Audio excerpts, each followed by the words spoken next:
গরম পড়েছে খুব, রাঁধতে হচ্ছে অনেক খাটনি, কষ্টের পরে আনন্দ পাবে। খেলে এই মাছের ডিমের চাটনি, আজ রুই মাছের ডিম দিয়ে চাটনি বানাইছি। এই দাও কি সুন্দর লাগছে, হাতেও খুব সুন্দর হয়েছে। তোমরাও বাড়িতে বানিয়ে খাবা, ভিডিওটা বন্ধুদের সাথে শেয়ার করবা। চলো তাহলে দেখে নেও চাটনিটা কিভাবে বানায়। ফুলিয়া ঠাকুরমার দলি রোজ নতুন রান্না দেখাবে নবী বেঙ্গালি।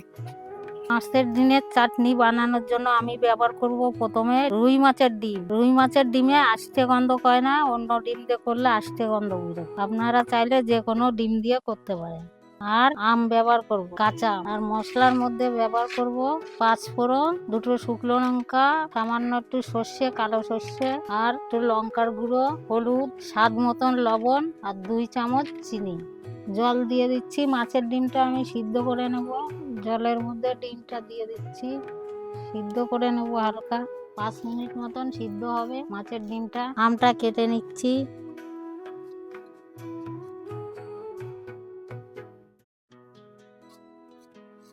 আমটা কেটে নিয়েছি। এই যে ডিমটা হয়ে গেছে, নামিয়ে নিচ্ছি। ভেঙে নিচ্ছি এইগুলো, হাত দিয়ে চটকে একদম গুঁড়ো গুঁড়ো করে নেব। কড়াইতে তেল দিয়ে দিচ্ছি, সর্ষের তেল। 2টো শুকনো লঙ্কা দিয়ে দিলাম তেলে, একটু নাড়িয়ে চাড়িয়ে দিই। পুড়ে গেলেই 5 ফোড়নটা দিয়ে দেবো। 5 ফোড়ন দিয়ে দিচ্ছি। এবার সর্ষেটা দিয়ে দিলাম,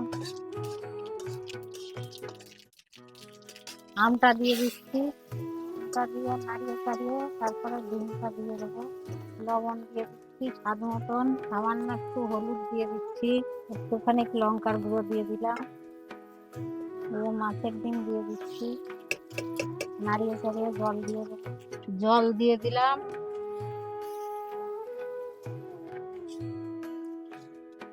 এবার চিনিটা দিয়ে দিচ্ছি। ফুটবে ভালো করে, 10 মিনিট মতন ফুটবে, তারপরে নামিয়ে দেবো। হয়ে গেছে, নামিয়ে দিচ্ছি চাটনি।